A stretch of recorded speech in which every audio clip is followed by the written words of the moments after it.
Hi friends, I am Jitendra Davade. Today's topic for discussion is switch mode power supply. That generally we call it as a SMPS. So SMPS is nothing but a switch mode power supply. Now where we are using this switch mode power supply?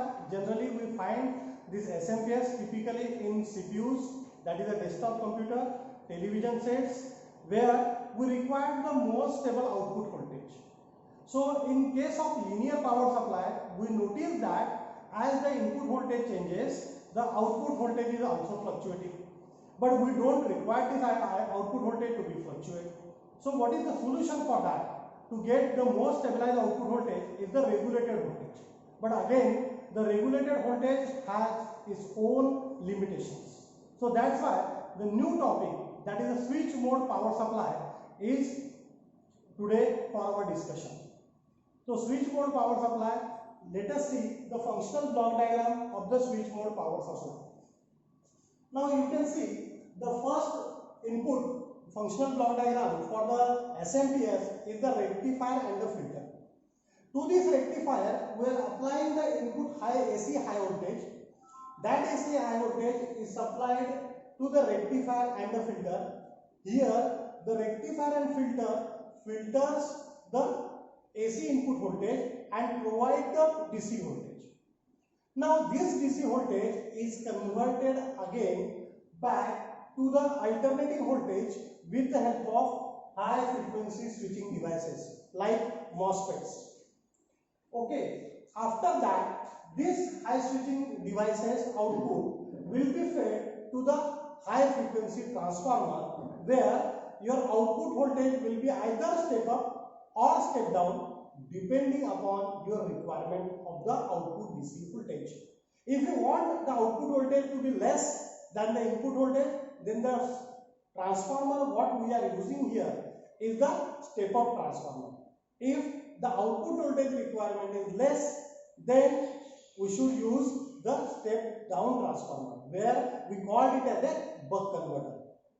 Then that whatever the output voltage we have, that will fade to the rectifier and filter again. Means the high input AC voltage output will be fed to the rectifier and filter. That is the output rectifier and filter.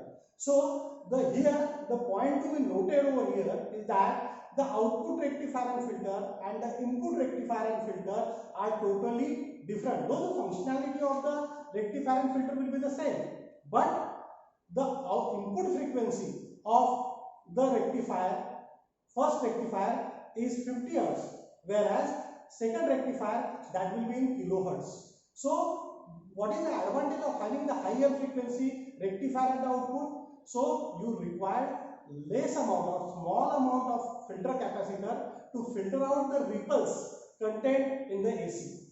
So here we should use the high frequency diode for conversion of AC voltage into the DC voltage. Okay, and that filter output DC voltage will be fed to the load. Now your load may be anything, your CPU or your television set, whatever the DC voltage you require, that DC voltage will be fed to the respective load. Now to get the accurate, more stabilized output DC voltage, we are taking the feedback of that DC voltage to the feedback network and the error amplifier. Through this feedback network and the error amplifier, the output is given to the PWM pulse generator. So here, depending upon the output voltage, whether it is increased or decreased, depending upon that, the error signal or the feedback signal is taken out, and that will be fed to the PWM signal generator, and that PWM signal, corrected signal, will be fed to the high frequency switching switch, and this high frequency switch will take the corrective actions, and depending upon that corrective actions, the output voltage will be either lower down or step up. So in this way, we will get the more stable output voltage from this SMPS. So what we learn from this? What we learn from this? It is a double stage conversion of the signal take place in the SMPS, where the input voltage is first rectified, filter, Then it is supplied to the high frequency switch. After the high frequency switch, it is supplied to the high frequency transformer.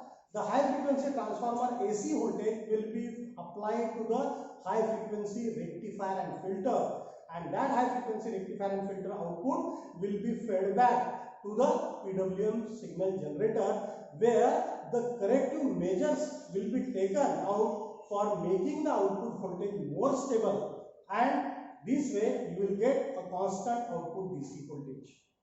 Now, what are the performance parameters for this SMPS? The most important performance parameter is the line regulation and the load regulation. Means if my input varies, whether my output should be vary? Definitely not. Because if my line varies, my output should not be varied. Or if my load is increased, should my output will be dropped down? Definitely not. Means what? My load regulation should be constant. So irrespective of line and load, my output voltage should not change. It should remain as it is. That is called the line and load regulation. Means it is the voltage of input, it is the range of input voltage over which my output voltage remains constant is called as the line regulation, and the range of output current over which my load voltage will remain constant is called as the load regulation. So load regulation and line regulation are the two important performance parameters of SMPS. While studying SMPS, you should always focus on this line and load regulation. Secondly, since we are using the high frequency rectifier and filter, since the frequency is high, definitely what happened, this power dissipation will be low, means what? The efficiency will be increasing. So because of that, what will happen? The efficiency of the SMPS will increase. So SMPS is efficiency is another performance parameter for the SMPS. So generally the efficiency of the SMPS is beyond 90%. Okay, so this is all about the SMPS block diagram and the performance parameter. Please tell me how you like my lecture. Please like, share and press the bell icon, so whenever I upload the new video, you will get notified this, and don't forget to subscribe my channel. Thank you.